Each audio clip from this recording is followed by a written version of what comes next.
good, everyone? I want to talk about something that often gets misunderstood in a world where sharing is everywhere and silence is sometimes mistaken for hiding. And it's this: don't let people know too much about you. At first, that might sound defensive, cold even, but let me ask you this. When was the last time you felt exposed after sharing too much, too soon, with someone who hadn't earned your trust? Yeah, that silence after vulnerability isn't always peace. It's sometimes regret. We live in a culture of constant updates. Social media has turned our lives into highlight reels, or worse, open journals. We've come to believe that if we're not sharing, we're not being real, that transparency equals honesty, that openness equals strength. But here's the hard truth. Just because you're sharing doesn't mean you're connecting. You can be the most open person in the room and still be completely disconnected, especially from yourself. So let's get something clear. Privacy is not secrecy, it's boundaries. And boundaries are not walls, they're doors you get to choose who walks through and when. Boundaries don't keep people out, they protect what's sacred within. I've learned, sometimes the hard way, that not everyone deserves a front row seat to your life. Not everyone should be given a key to the rooms you've spent years building, healing in, crying in, growing in.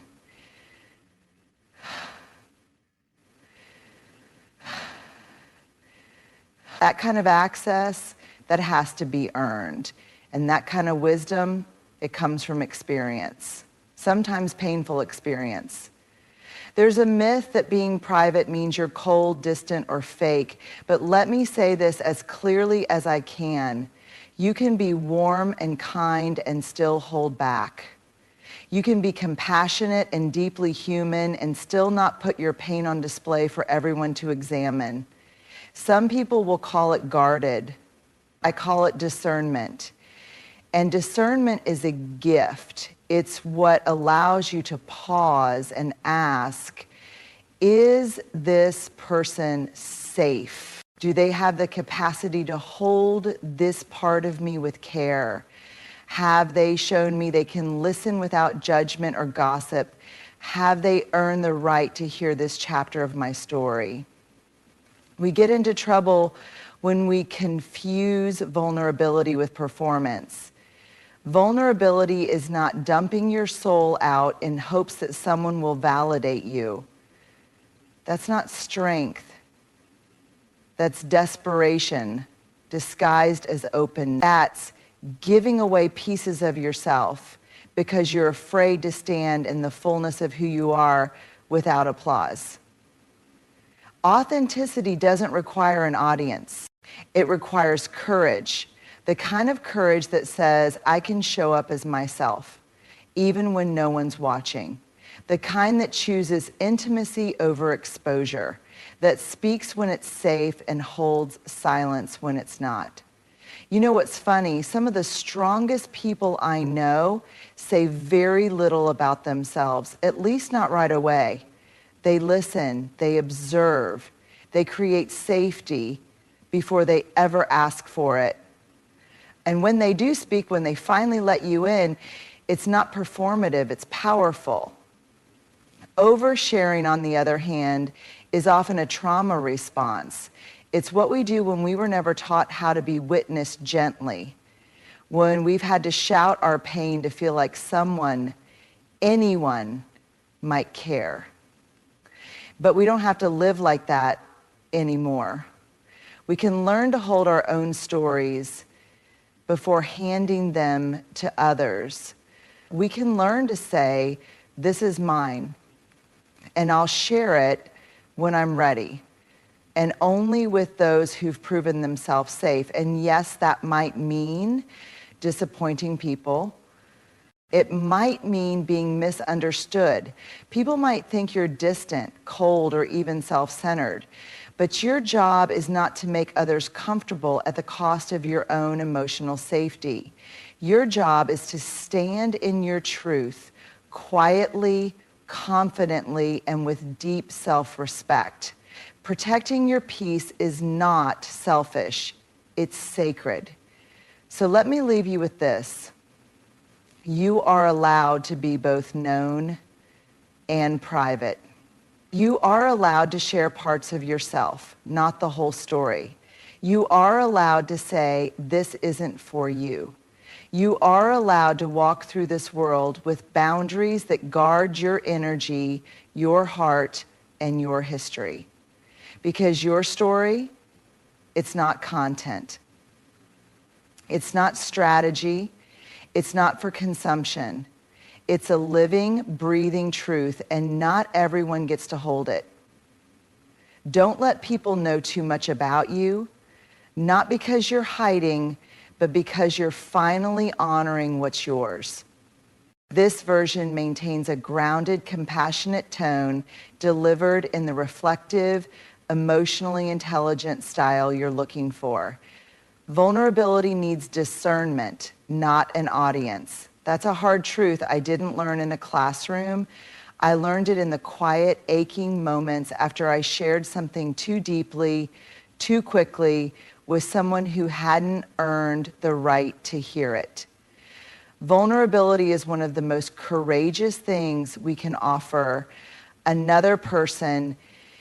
It's a sacred act, a moment where we let someone peek behind the curtain and say, this is me, the real me, not the polished version, not the one that smiles on cue.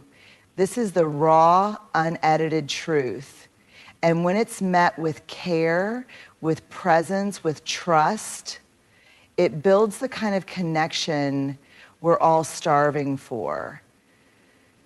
But here's where many of us go wrong. We confuse vulnerability with exposure. We think if we share our wounds openly, that makes us strong. We believe that transparency is the same as bravery, that the more people who know our story, the more real we must be. But there's a difference between sharing as a path to connection and sharing as a way to cope, to self-soothe, or to be seen without actually feeling safe. And let's be honest, social media has complicated this. It's taught us to perform pain, to turn our healing into content, to air our grief and our growth in real time, often before we've even had the chance to understand it ourselves. But authenticity isn't about how much you reveal. It's about how intentionally you choose what and who you reveal it to. Discernment is the filter that protects your story. It's the quiet voice inside that asks, is this the right time? Is this a safe space? Has this person shown me that they're capable of holding my truth without using it, judging it, or abandoning me for it? Because here's the thing. Vulnerability is not just about being brave. It's also about being wise. Would you hand over a fragile piece of glass to someone who's shown they're careless with what they hold? Would you entrust a secret to someone who talks more than they listen? Then why do we so often hand over our hearts to people who haven't shown us they're ready? That's where discernment comes in. Discernment is a slow, loving pause. It's a deep breath before the reveal. It's that sense of, this part of me is tender, and I will not offer it just to fill silence, win approval, or chase connection. We need to stop measuring the depth of our authenticity by how much we disclose. Sometimes the most authentic thing we can do is say nothing, at least not yet. Sometimes the most courageous act is protecting the parts of ourselves that are still healing. Because vulnerability without boundaries is self-betrayal. It leaves us raw, unprotected, and wide open to people who may not have the tools or the intention to respond with care. And when that happens, when our vulnerability is met with dismissal, gossip, or silence, it doesn't just hurt. It reinforces the belief that maybe we should hide, that maybe we can't trust people, that maybe this whole connection thing isn't worth the risk. But it is worth it when vulnerability meets discernment. When we speak our truth to someone who's earned it, what we get in return is safety, intimacy, and belonging. Not performance, not applause, just real human, heart-level connection. So no, vulnerability doesn't need a stage, it doesn't need a spotlight or an audience. It needs a safe container, a trusted soul, someone who looks you in the eye and says, I'm here, I can hold this, you're not too much. Until that space is present, wait, honor the pause, trust the timing, because your truth, your pain, your growth, they're not for everyone. Let your vulnerability be sacred. Let your story be protected. And above all, let discernment be the gatekeeper that says only those who see me, hear me, and value me get to really know me. It's not just a collection of events. It's the sum of your pain, your joy, your triumphs, your failures. It's the journey that made you who you are today. And it's not something to be given away lightly. I know it feels good to be heard, to be seen, and sometimes in our desire for connection, we open up to others, thinking that if we just share enough, we'll find the acceptance and understanding we're craving. But vulnerability without discernment can leave us exposed. It can lead to disappointment, hurt, and the painful realization that not everyone will hold our stories with the care they deserve. When we share our stories too freely, we're not just sharing experiences, we're sharing pieces of ourselves. We're offering others the parts of us that we've worked so hard to protect. We're letting people into the darkest corners of our hearts, the most fragile pieces of our identity. And the reality is that not everyone is equipped to handle that responsibility. Not everyone has the emotional capacity to sit with your pain without judgment. Not everyone has the maturity to understand the complexities of your journey. Not everyone will listen with the intention to heal and support. Some will listen with the intent to consume, critique, or even exploit. Your vulnerability is a gift, and not everyone deserves it. In my own life, I've learned this the hard way. I've shared pieces of myself with people who weren't ready or capable of holding them. And when that happened, I felt betrayed not just by them, but by myself. Because in that moment, I wasn't protecting my own heart. I wasn't honoring the fact that my story is mine. And so what does it mean to earn the right to someone's story? What does it look like to truly deserve the privilege of someone's truth? It means showing up, not just when it's convenient, but especially when it's hard. It means offering empathy without trying to fix. It means being a safe space where a person can express their pain, their fear, their shame, without the weight of judgment or the need to fix it. It means listening, truly listening, not to respond, but to understand. It means showing that you can handle the responsibility of holding someone else's story without breaking it, trivializing it, or walking away from it when it gets too heavy. It also means that you have to trust people who have proven they are trustworthy. Not everyone who shows up in your life is going to be able to handle your story in a way that honors you. There are those who might be quick to judge or dismiss, those who might think they know better than you what your experience has been. There are others who might listen, but their actions show that they haven't truly understood or valued the vulnerability you've shared. And this is where boundaries come into play. You have the responsibility to decide who gets to know your story. Not everyone needs to know every chapter. Not everyone needs to have access to your pain or your growth process. And that's okay. In fact, it's necessary. We often think that if we share everything about ourselves, we'll be seen as authentic or real. We confuse transparency with authenticity, when in reality, true authenticity requires us to be discerning.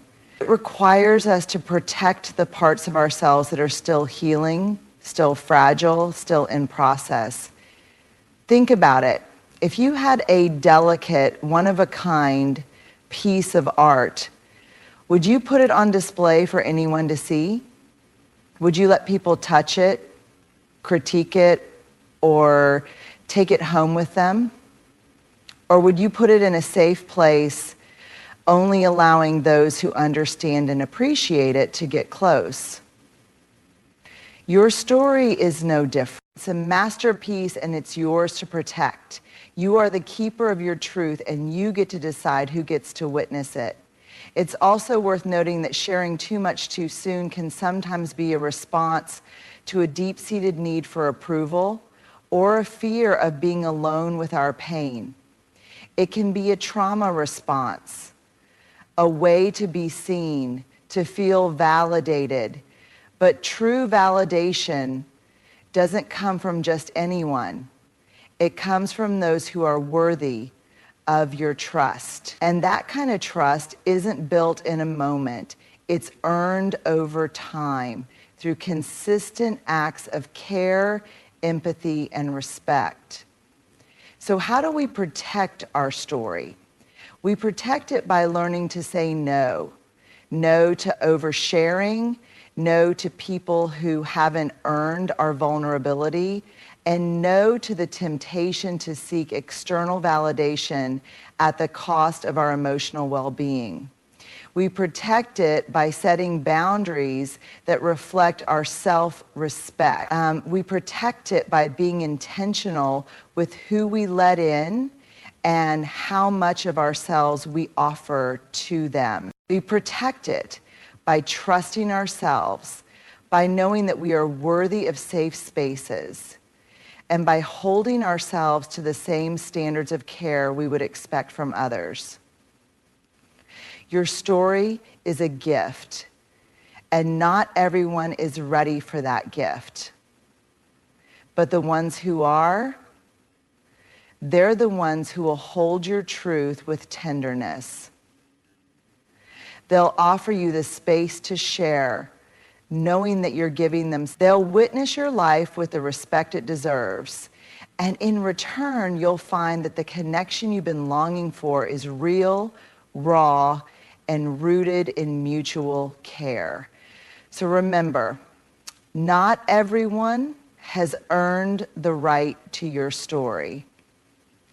And that's not only okay, it's a sign of strength, wisdom, and self-respect. To protect your peace is to recognize that your emotional and mental well-being are your responsibility and that they deserve your attention, your care, and your boundaries. It's a recognition that Just as you protect your body from harm, you must also protect your heart and mind from the noise, negativity, and toxicity that can erode your sense of calm. Why does protecting your peace require self-respect? Because it's a commitment to honoring your own needs. It's the recognition that you deserve space to breathe, to think, to feel, and to simply be, without being pulled in a million directions by others' demands or societal expectations. It's the acknowledgement that your inner peace is worth more than the approval of others, the comfort of fitting in, or the fleeting distractions that take you away from yourself.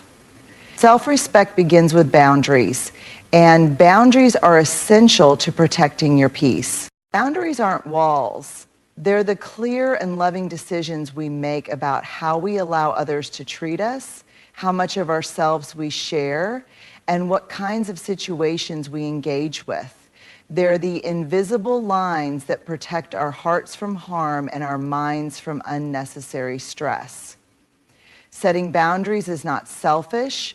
It's an act of respecting our own worth and understanding that we are worthy of being treated with care and dignity. When we fail to set boundaries, we are essentially telling the world that our peace is not as important as other people's needs or demands. We may feel obligated to say yes when we want to say no, to stay in situations that drain us, or to tolerate behavior that undermines our self-worth.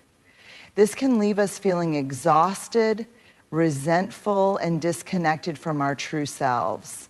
But when we protect our peace, we take back control of our lives.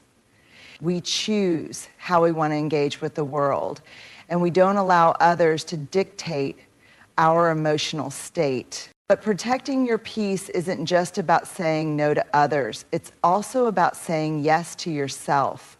It's about creating space for what brings you joy, what grounds you, and what allows you to recharge.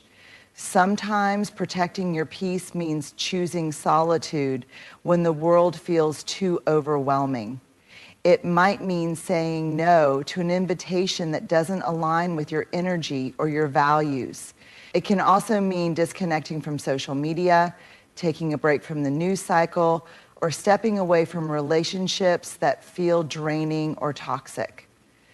In a world that constantly tells us we need to be busy, productive, and constantly on, protecting your peace is a radical act of self-care. It's a reminder that you don't need to be constantly available to everyone or to everything. You are allowed to rest. You are allowed to take a break from the noise. You are allowed to protect your energy from things and people that don't honor your well-being. The people you spend time with have a direct impact on your energy. When you're around individuals who are negative, draining, or toxic, your peace is compromised. But when you surround yourself with people who uplift you, who encourage you, and who respect your boundaries, your inner peace is nurtured. Your peace is precious, and you deserve to be surrounded by people who help you protect it, not people who diminish it. And this isn't just about relationships. It extends to the environments you choose to be in. Your peace is influenced by your surroundings. Whether it's the noise of a chaotic city, the energy of a crowded room, or the expectations of a demanding job, the spaces you inhabit have a profound impact on your state of mind. Protecting your peace means recognizing when it's time to step away from those environments, to seek out quieter, more nurturing spaces that allow you to find stillness and clarity. In a world that constantly pulls us in different directions, it's easy to forget the importance of protecting our peace.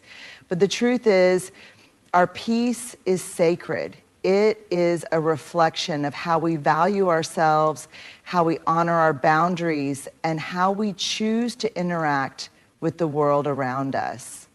Protecting our peace is not a selfish act. It is a necessary form of self-respect, self-care, and self-love. We are all worthy of a life that feels aligned with our values, where we are able to show up as our authentic selves without being overwhelmed or consumed by the expectations and demands of others. The act of protecting our peace is a radical form of honoring who we are, choosing what serves us, and walking away from what doesn't. It is about creating space for rest, healing, and joy, and knowing that we have the right to say no when something no longer nourishes our spirit.